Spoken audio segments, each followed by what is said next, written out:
like I felt resigned to the fact that this is it kind of thing. It's a tumor. Say goodbye to my family, go see my family again. I just went from that imaging center to the hospital. And and I called them from the emergency department saying, I'm at hospital, don't worry, there's nothing wrong with me, it's just they think they found something in my head. Kia ora and welcome to this week's episode of the Mina, Amso podcasts. And this week I have someone very special on the show. You know, if you've been given a death sentence, you've been told you've got a few days to live, what would that be like for you? Waseem Hermiz, he's a forensic scientist with the New South Wales state government, has been given that type of sentence. Waseem lives in Australia with his family and 3 children. He was given a sentence by his doctors, only to walk out of it all completely disease-free. How did that happen? The surgeon that operated on Waseem's brain had only seen 4 other people with the same size in his career. The surgeon is one of 5 capable neurosurgeons in Australia who was skilled enough to take on really challenging cases like Waseem's. Like I said, Waseem has walked out of this all tumor-free. And so it is such a miraculous story of survival, of victory. And I am excited to have Waseem on the show. So welcome, Waseem. Welcome, Mina, and thank you for having me on your show. Thank you so much for coming on the show. It's been a long time coming. It is. And so I just want to do a quick reminder to our listeners that if you are listening on Spotify, thank you so much. Please remember to leave us a comment or a review. This really helps us get out to more people. If you're watching on YouTube, you could get to see us and get to see Waseem, and welcome. If you haven't subscribed, do so now. Hit the red button on your screen somewhere here, and you will be also get notified with more videos if you hit the bell button. If you watched other videos on my channel and you liked them, please hit the like button on this video. And this helps YouTube algorithm, makes my videos, more visible to other people. So, Waseem, it is so good to have you on the show. What a story that you have. I mean, it's goodness. You're here to tell the tale, and you're here to tell the people that it is not over if you have got a cancer diagnosis. Is that right? Yes, exactly. When I first got diagnosed with it, I instantly thought, oh, well, what's this? It's a wow of a moment, a shocking moment for me.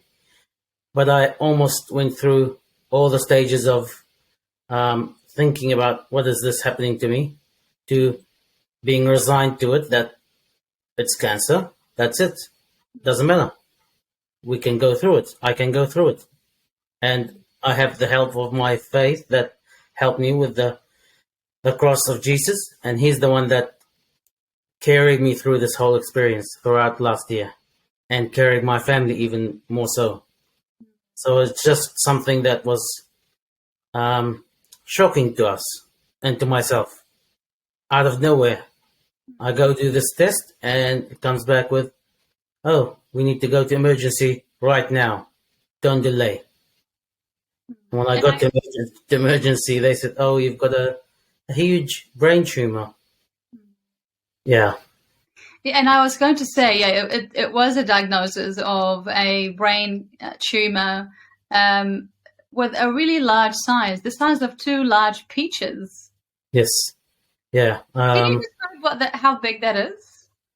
No, at the beginning, I'm thinking like 10 centimeters by 10 by 10. Thinking, what is this? This is a huge cube. Yeah. Over here, stuck inside my skull.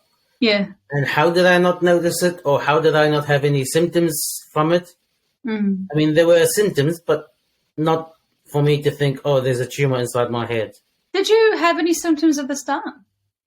I had symptoms of headaches like 2 or 3 times a day, every other day, for around maybe 4 to 6 months. Mm. And I thought, Did you Who pay doesn't attention to those? who doesn't have some headaches these days from work, from home, from Yeah. wherever you do, you get headaches. And I Yeah. take 2 paracetamol tablets, and they would go away after an hour or so. So I didn't think of it at all until Mm. I mentioned it to my GP, and she said, I think we need to go and scan your brain just in case. Mm. So yeah, I didn't But think of it at all. how did you get alerted that you actually needed to get to the doctors? Because a lot of people simply ignore the symptoms and just carry on with their lives. Yeah, I mean, I also had another symptom that I felt it was a bit weird, that it just came on suddenly, where my Mm. sense of smell had increased like maybe 4 to 6 times or maybe 10 times stronger. Mm. And even I told my family, like I could smell different things happening in the kitchen, the spices, the cooking, and it would annoy me because it was just too strong. And they wouldn't be able to smell those smells when they were in the kitchen themselves. Mm. Thinking, but I can smell them when I'm all the way in a different room and the Yeah. doors are closed. Now I could smell things that were Wow. that strong. Wow. And it turned out it was also part of the symptoms of my brain tumor.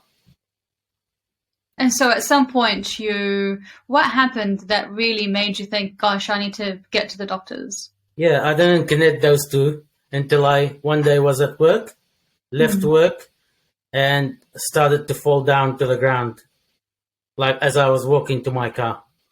Wow. And that time I'm thinking, oh, this is a fluke. Why am I on the ground? Didn't connect it to my headaches or anything else to do with my head. Just Yeah. thinking, it's just I fell down. So what? Mm. And then a week later, around the same time, different place, same thing happened, but stayed longer on the ground this time, more like a minute, with no feeling in my both legs, from the knees down to my toes. Couldn't feel anything. And at that time, when I told my family again about it twice in 1 week, they said, "No, you have to go. You have to go to the doctor. We're taking you by force if you don't want to go." And so I did. I did the next day. I went to the doctor's, and she told me, "Go do the scan now." Mm. And so I did. On the day that I did the scan, the MRI technician said, "Go to emergency now. No delaying, like not even a couple of hours here and there. Just go straight from me to the emergency department."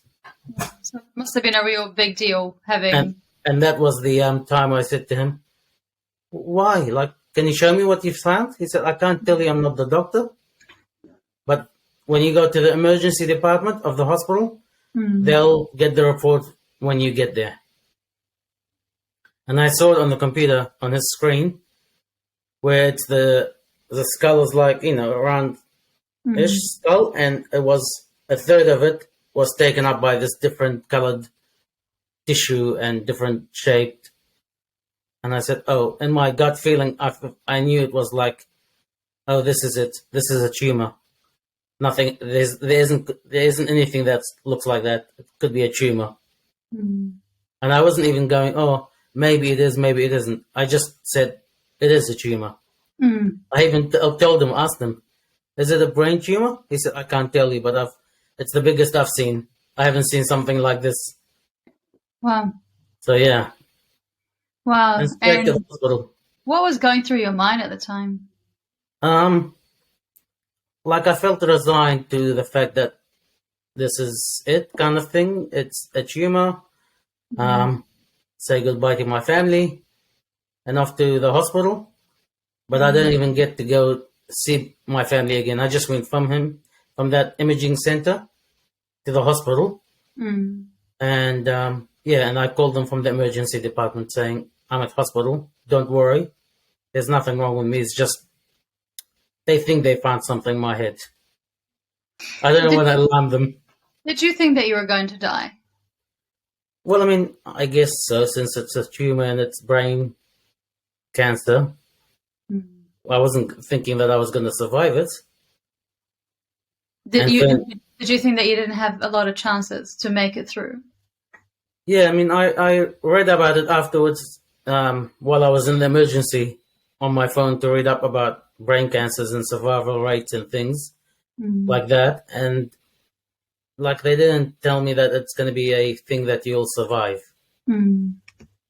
especially like brain surgeries and the risks that go with it. So I just resigned my fate to God. If it is my time to go, I'll go. And if it's not, then even better for my family. How did your wife react to the news when she found out that you've got this massive diagnosis? What was going on in her head? How did she respond? What were you saying? She's quiet. She's a quiet person, so she wasn't like her shock. She dealt with the shock inwardly, and then my mom also, who's with us, found about it, and she's more of a person that dealt with it outwardly. So she was crying and like pacing her way through the emergency department. Why? What happened? Like how it happened to you like this? You should have gone to the doctors ages ago when the doctor told you to do this. That kind of, Iraqi mom feeling, and saying things as if we look backwards in hindsight. If we had done this 3 months ago when the doctor told me to, maybe it could have been lessened, the effects of it. I said, well, what's done is done. Let's now talk about now. I'm in hospital, in emergency. We'll see what they say. It's interesting, when you're talking about like the Iraqi parents, they kind of, well, I suppose not just Iraqi parents, but, any parents. Yeah. The tendency to stop being in the present and just go back and think, what happened? Why didn't you go earlier? Like, why didn't you pay more attention? And it's, to some extent they are right. Yeah. Why didn't you make your health the first priority? Why didn't you? And do you think if this plays out again, would you pay more attention and see your doctors? Yes, definitely, 100%. Like anything now, after this whole surgery and the cancer, anything now that's medically kind of needs attention, either of myself or my family or anyone else that I know, I tell them, or tell myself anyhow, to go straight to the doctors and do what they tell you to do. Like, don't you go, oh, no, there's nothing. It's all, it'll go by itself. No, just go and find out. It's better that way to get it early than to have it later on, which might be worse for you. Because so you got your diagnoses and you've gone through series and you're quite reluctant. You weren't quite cooperative with the doctors. They kept saying to you, stay in the hospital. We need you to stay here for all the tests and things. And you were saying, no, I want to actually leave the hospital. I don't want to. I can come back tomorrow or something like that. I think I was a horrible patient somehow. I don't know. It's my first time going to hospital for any operation, for that matter. But it was just, to go for the first time and do a brain surgery, or not to do one, but to get one done on me. It was just shocking in that way to myself, thinking, I don't need to do this now. Let's just find a different hospital, a different doctor. But the emergency department doctors wouldn't let me go anywhere. They said, if you go, your chances of dying would be within a day or two. Tops 3 days, maybe, if you're lucky. Interesting. Wow. What do you mean of dying? I mean, I've been living with this how long? And they said, we don't know, but it's now to the point where it's now impacting on your movement, your sense of smell, eyesight. It's constricting all the blood arteries in the brain because it's now had the time to push along the side of the skull and the brain, and there's no more room for it to grow. And it's pushing the brain to the side, kind of squeezing it. Wow. And therefore you're getting all these kind of painful kind of symptoms. Well, okay, sure. I'll at least want to find out a different doctor with a different opinion, just in case. Can't just go with whatever you told me. And so you obviously went to meet with other highly skilled Other surgeons. neurosurgeons. Yeah. Some of them told you that they can remove only about 80 something percent of the tumor, and others were saying to you about 95% of the tumor. I mean, that's Yeah, quite a exactly. And that's what I said to myself. I'm thinking 80% removed, there's still 20% left, and that could grow into another tumor again. But yeah, one of them that told me 90 to 95% said, well, then you're a godsend. We'll just go with you. Yeah, the And odds yeah, are better, you know. I suppose you think that okay, so now I will probably live longer than of course. the other people and what they're saying. Yeah. Excuse me, that's my alarm. So you're in the hospital and you are not too sure if you're going to make it. Your family are very much stressed and upset, some visibly, and you're thinking, what were you thinking at the time, actually? Like, what was going on in your heads? Yeah, I mean, I feel for myself that I'm a man of faith, and I'm a practicing Catholic Christian, and I pray daily. And I thought, well, God, this is up to you. Yeah. I'm in your hands. Whatever you feel like I need to do, or be here on this earth, or not be here anymore, it's all in your hands. So resigning myself or committing myself to God Himself, that He will direct me in whichever doctor I need to go to, or hospital, or whatever I need to do. That resignation and that I'm in faith. And so that's what I told my family too. Is whatever happens from now on, it's up to Him. If He wants me to live, I will live, and will live again, almost like live a second life kind of thing again. Yeah. Because going through this journey of going from my normal life to, in one day, 1 hour, this shocking news that changed the whole situation, the family and myself, and thinking, oh, death is almost at the doorstep kind of thing. Yeah. But then when we found this great surgeon, and who said he could do a lot more than the others, and when we decided there's no other decision to make other than to go with him, he even said it himself jokingly, you've only got two options. Either do the operation or do the operation. You've got nothing else to do. Well, let's do the operation. Yeah. Even with the risks, he said, look, the risks, I have to tell you all the risks. You could die within the operation of multiple strokes, mini strokes, or you could be fully paralyzed or half paralyzed. The tumor is so close to your eyes, you could go blind in one or both of them. There were so many other things that he mentioned as risks to the operation. I said, well, he started with death. All the other risks are nothing. So we'll just trust in God, and He'll be guiding your hands, and go for it. Let's go for the operation. And you obviously can see now, you can smell now, you can move your hands normally now. Yes. Nothing is affected now. So the operation, it's a miracle, isn't it? Yeah, like on the day the operation was happening, obviously my family were there in the hospital, and I was there since 6 a.m. Yeah. all the way through to 7 p.m. 12-hour operation. And when I got out of it, and out of the anesthetic drugs that they gave me, the surgeon was just way too happy because I could move my fingers, my toes. I have strength in my legs and my arms when he was pushing against them and listening to his instructions, and I push back against his hands. So he was pretty happy that the operation was very successful. Your family must have been super happy that they were over the moon, as you'd say, that they were just so happy and so thankful to God on that day that I went through death and back out of it again. So it was truly, truly a miracle.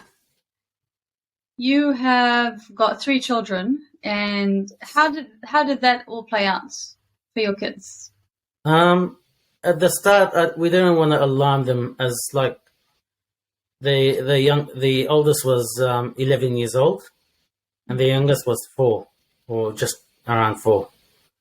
And so we don't want to alarm them to say there's cancer, there's this, because they've heard in their school, the 2 oldest ones at the primary school, they have another student that had cancer and a brain cancer at that as well.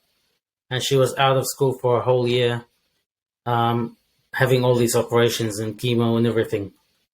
So they knew of that student, and they thought, oh no, our dad is going to go through the same thing if he even lives during that whole operation. So I don't want to alarm them, just, said, if you want to see your dad again, keep praying. And especially my little one, she would come to me and say, Baba, today I prayed to Jesus. I said to him, please, Jesus, help Baba feel better. Oh my goodness, those few words are a godsend.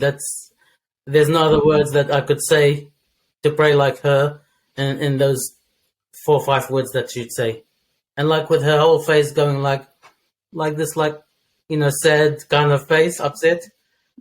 But she was confident that she said, Jesus, he will help you feel better. Well, that's the only thing I need. Jesus helps me feel better. All I need. That's it. That's so precious. It's such a blessing to have kids like that. They're so, we're supporting you and we're by your side when you were needing it the most. This is what you really need when you're going through the most difficult things in your life. Really, I think this is one of the darkest moments. When you go into the darkest moments, the little pieces of light are really the people that love you and care about you. And I think you're very blessed to have a family of a strong faith, like yours, who've helped you and supported you. And just a quick note to say, if you're listening, welcome. Thanks for tuning in. I'm speaking to Waseem Hermiz. Waseem has just gone through a shocking diagnosis and then a miracle. He was given a death sentence by the doctors of 1 or 2 days to live, maximum 3 days, after finding out that he has a brain tumor. And he's sitting today, he's chatting to us, and this happened only recently, and he has gone through multiple surgeries, and he's going through chemo and radiation right now as well. So the journey is not over for him. If you're enjoying this episode, would you please support this channel rather, by clicking on the subscribe button, it's red, and click the bell notification, so you get to find out more about new episodes that you will get. If you are listening to Spotify, thank you, welcome, kia ora, and we so glad that you're listening to us. Please don't forget to make a comment or a review, really, on Spotify. This helps us to get to more people. And I also want to add to that I highly recommend to actually subscribe to the Mina Amso show. And all those episodes are top notch. Like, I've watched all of them, and whenever a new one comes along, it's like, yes, another episode coming through. Let's watch it together. And I ask my whole family to watch it with me. They like it. They like it so much. Oh my God, that's amazing. Thank you so much. And so thank you. So we've got Waseem talking to us about a story of being diagnosed with tumor, and it's not just any tumor. It's a very large 10 centimeter cube that's 10 centimeter by 10 and by 10. That's so big, and it was going to affect all his brain functions, including his eyesight, his smell, his ability to walk. Movement. So it was such a serious shake-up in your life, Waseem. And how did the community respond to all of that? When I first told them, they were thinking, no, that couldn't have happened to you. I think, what do you mean? I said, but you're a God-fearing person. You come to church every week and all that. Why would it happen to you? Thinking, what's that got to do with having a disease? It's like, no.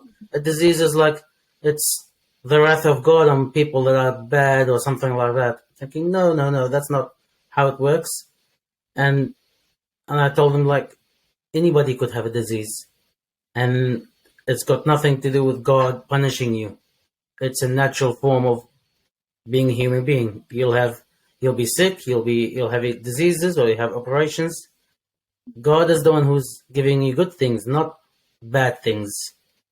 And so the community kind of were a bit shocked. Oh, they couldn't even say the word cancer.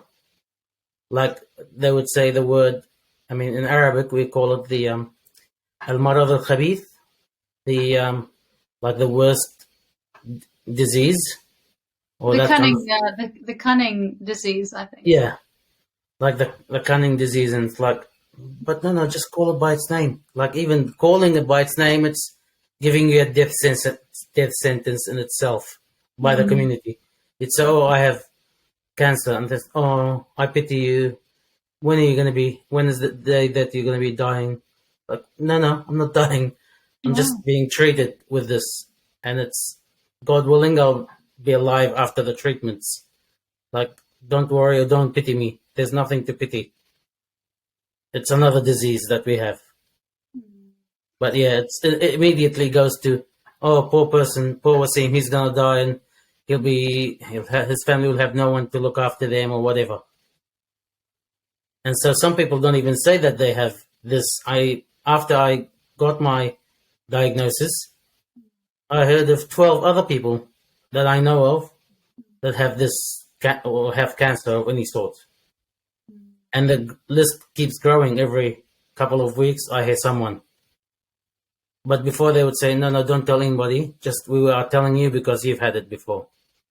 As if it's a shame or an embarrassment to have cancer. But it's nothing like that.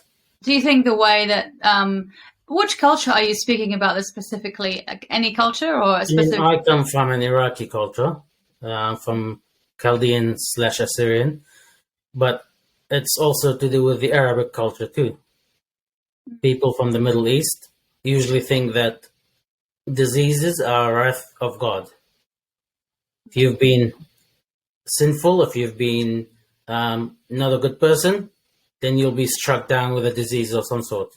And the worst of all diseases would be cancer, because that's a death sentence. And there's something about not talking about this condition. So you've just had this about a year ago. So I think, is that right? So it's September now. So when were you diagnosed? Diagnosed back in, I exactly remember the date. It was a Wednesday, 10th of February, 2021. So it wasn't too far, like that was just last year. It was a year and a half ago, basically. A year and a half ago, and you're already talking about it so publicly. Yeah. A lot of people would not even dare to talk about their experience. Like, I even told them during my year from last year, during my treatments, like, I have cancer. And so what? And, I'm going through it and being treated for it. Thank God that there's treatments in this country for these kind of things. In other places, I'd be lucky to even get a scan, an MRI scan, to even find out about the cancer. In other places where, let's say, my homeland or other places there, you would be just walking about and just falling down and dying or dead, and they wouldn't know what the cause would be. They'd just say he died of something or whatever. At least here we have the technology, of course, that could fix any disease.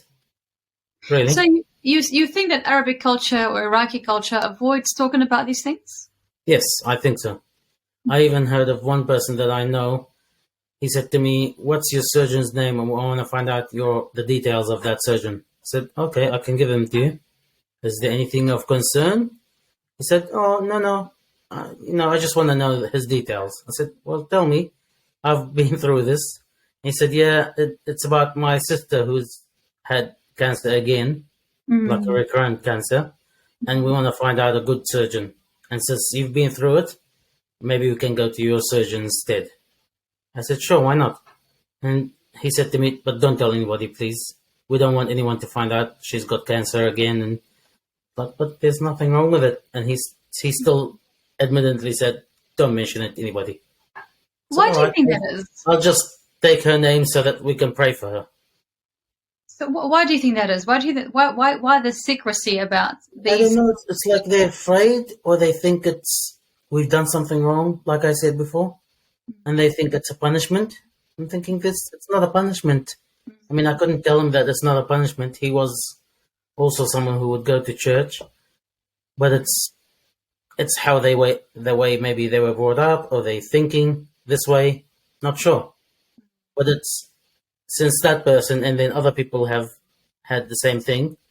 They've also kept their diagnosis of cancer secret, except only a few people that know about it. A couple, not even a few. What's your message to people out there who are afraid to talk about their diagnosis? I think the best message about this is that talk about it more. To say, I have this disease, it's happened, but I'm okay with it. Like, not saying that okay, that doesn't mean that you have no feeling about it. You still have feeling about whatever disease has been brought to you, on you, but just say it and be confident that it will go away, or that you will have the strength to fight against this disease with the help and support of your family, your community, your faith. And these things do truly help, because that's how I was helped through my whole year of 2021, through that support and that network of people and the faith. Even I had people praying for me from all around the world, and I'm just a simple person who's living in Sydney. Like, yeah, most of those people were relatives, friends, or friends of friends. They would hear about me as a young person ish, You are young. less than 40 years old at the time, and having 3 kids and young family, and they would just pray for me. And for that year, I felt that the power of prayer was the most endearing thing in anything in life. And from then on, I want to hear about people's situations so that I too, and my family and my group of people, pray for them too, just as they prayed for me. Wow, that's super interesting and super amazing to hear about your story, Waseem. You're obviously now back to work as well. Yes. I mean, how has that been? Just briefly. So I used to work in the lab itself pre-COVID, and then once COVID hit, we came to work from home, and in a couple of months after that, I got diagnosed with this. So I couldn't work during the whole operation and the months after that. But during my chemo, I got permission from my doctor to work whatever, a couple of hours here and there in a week, if I can. And my work was so supportive of that they said, you can work 1 hour or you can work 40 hours, but just always take rest and work. And I was working from home, so it was good. That I could at least supplement some of my income for my family to pay for the bills. And now I'm fully back since my anniversary date of 1 year afterwards, the surgery. I'm fully back to full-time work again, 40 hours a week kind of thing. Wow, that's got to be a miracle. And you find that it's absolutely fine, going back to work, and you're not affected by anything else. Like that, you're able to think. Still thankfully working from home, but it was just it's because nowadays I feel like sometimes I get low energy or just a bit tired during the day. So with the flexibility of the work that I have, I can take an hour or two off and then come back and work all the way into the evening, or during the weekends if I was missing a few hours here and there. So they've been very supportive of me to do that kind of work. Wow, so amazing, so interesting to hear about your story, Waseem. I can't believe it's already been half an hour. So I think we're going to wrap it up here. What's your final message to people who are going through a diagnosis similar to yours? who are struggling, afraid. Perhaps they have already had a diagnosis. Perhaps it's somebody else who they love who had a diagnosis and maybe perhaps didn't make it. And what's your message to them about the hope that you have for your story? I mean, the message is have hope and have faith, whatever faith you're from, whatever faith background, but have faith that there's support for you from your own family, from friends, from people that know you. If you do tell them first, you need to kind of make them aware, first of all. Otherwise, nobody would know. And don't be afraid to tell people that, all right, I have cancer. I've been diagnosed with, say, whatever cancer you've had. And really, sometimes, yes, it could be a death sentence. This whole story could be different for me. I could have gone through the surgery and not made it. But it was miraculous for me, for my family, that I have made it. I'm back to being fully normal again. And just, the more strength that you have to fight this cancer or any cancer, I think it's a mental thing where if you aim to fight this disease, you could probably combat it and come out the other way, the other side. And if you don't, and if you have people that have gone through cancer and passed away, then their life didn't go to waste. You could celebrate their life in the way they were before cancer and just be happy that you've got to meet them. If they're your loved ones, your mom or dad or brothers or sisters, children, partners, just to celebrate their life the way they were before, their happy moments, their sad moments. It's a life that was well lived, let's say. But don't bring it down to a sad level of thinking, oh, we've lost them. We haven't. People are usually kept in our hearts, in our minds, where their loved ones, we remember them every time. During their birthdays, their anniversary days, their whatever happy moments that we had with them. Right? If you're thinking, or be sad or be depressed because this disease has hit my family and didn't go through it and my whoever had passed away, then just be happy that you've met that person in your life. I mean, to have that mental ability to say, I'm strong in my mental health or in my bodily health, that I need to kind of encourage others to say, a life well lived, even if it's a short life or a long life, however long the life was, it's a good life, really. And it's a blessing. I say it's always, I have been blessed with having this disease as opposed to being cursed with it. As most people think, oh, you've been cursed with this disease. No, I've seen many blessings and graces come out of my experience to the people around me. Some people said, oh, did you know what? We've never prayed in our whole life. And when we've heard about you and know you, we started to pray every day now. Not just for you, but for anything. Oh my goodness, glory to God. You're still praying? He said, yes, we are still praying, even though you were you're now okay and normal. Yeah. But we're now praying for our families, for other people, anybody that we don't know, but we're just praying for people that are with COVID or with cancer or with any other kind of diseases or needy people. So yeah, it's a blessing, even as they say, blessing in disguise. That's so wonderful, Waseem. Thank you so much for coming on the show and for your story and sharing it and being so open and generous. I hope that you have a full life, a fulfilling life, and that you continue to motivate and inspire people to be brave, be positive, and have faith that the best will be happening soon. The best is yet to come, and I really do wish that the best is yet to come for you. Yeah, be positive, be kind. It's all you need to be in life. Being positive and kind. to anyone and everyone you see. That's wonderful words to end our episode for this week. Thank you so much for listening to the Mina Amso podcast.